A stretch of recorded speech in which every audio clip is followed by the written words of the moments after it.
ప్రభుత్వ నిర్వహణతో ప్రభుత్వ రంగంలో చక్కగా నడుస్తున్నటువంటి తీరు. మీరు ఏ హాస్పిటల్ కన్నా వెళ్ళండి, చక్కగా ఏ విధంగా సేవలు అందిస్తున్నాయో చూస్తారు. కాబట్టి మీ మీ విధానం అది కాదు. కాబట్టి ఎంతసేపు మీరు పీపీపీ అని చెప్పడము ఎవరికో ఇప్పటి నుంచే కాదు, అప్పటి నుంచే గతంలో 2014 నుంచి 19లో మీరు ఆ టైంలో కూడా మీరు ఇదే విధానం మీరు పాటించారు. మీరు ఎంతసేపు ఈ ప్రైవేటైజేషన్ అనేటువంటి ఐడియాలజీని నమ్ముకుంటారు.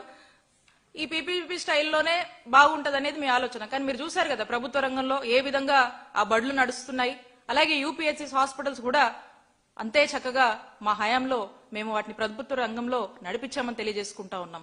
గతంలో ఈ వైఎస్ఆర్ విలేజ్ క్లినిక్స్ రాష్ట్ర వ్యాప్తంగా కూడా చూస్తే చంద్రబాబు నాయుడు గారి హయాంలో అప్పట్లో 7,600 ఉండేవి. మరి ఇవి కూడా పీపీపీ అని చెప్పి ఎవరో వేరే ప్రైవేట్ వ్యక్తులకు ఇచ్చి అరకొరగా అట్లా నడిపించేవాళ్ళు. ఎవరు ఉండేవాళ్ళు కూడా కాదు, పట్టించుకునే వాళ్ళు కాదు. ఈ రోజు అదే గ్రామంలో